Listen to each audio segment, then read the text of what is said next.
ہند کو اسلامی و دینی چینل ہوتا تو واسطے ایک مرتبہ پھر تستی زندگی بچ روز مرہ دے مسائل کن کے پھر ایک مرتبہ حاضر تھے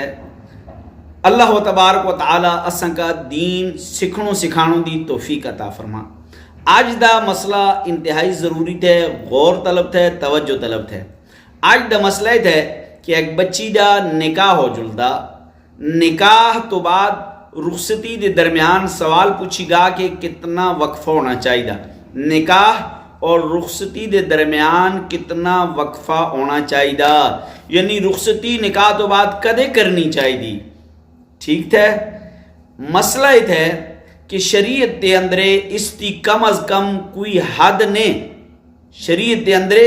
اس دی کوئی حد نے، نکاح ہوگا، نکاح ہونوں تو بعد او بچی اس بچے دی بیوی تھی،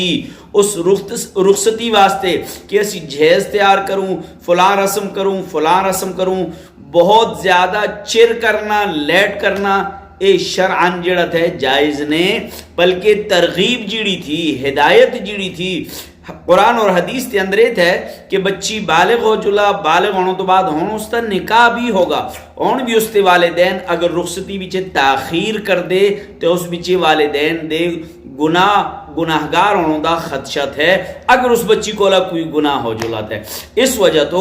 رخصتی اور نکاح دے درمیان شریعت بچی کوئی حد نہیں کہ تسی نکاح کر کے اتنے مہینیاں بعد بچی کا رخصت کریں، نکاح کر کے اتنے سالاں بعد رخصت کریں، تے اس طرح دی شریعت بچے کوئی حد نہیں۔ اس وجہ تو جتنا جلدی ہو سکا بچی دا نکاح ہو جلا اس کا رخصت کرنا چاہیے۔ امید تھی کہ آج دا مسئلہ تساں کا سمجھ آئی ہولا، اگر سمجھ آئیے تے دوسرے تک پہنچانوں میں استثاد دے، اور جڑا چینل تھے ہند کو اسلامی چینل اس کا سبسکرائب کرے، تمام ویڈیوز کا دیکھنے کی کوشش کر دے کرے۔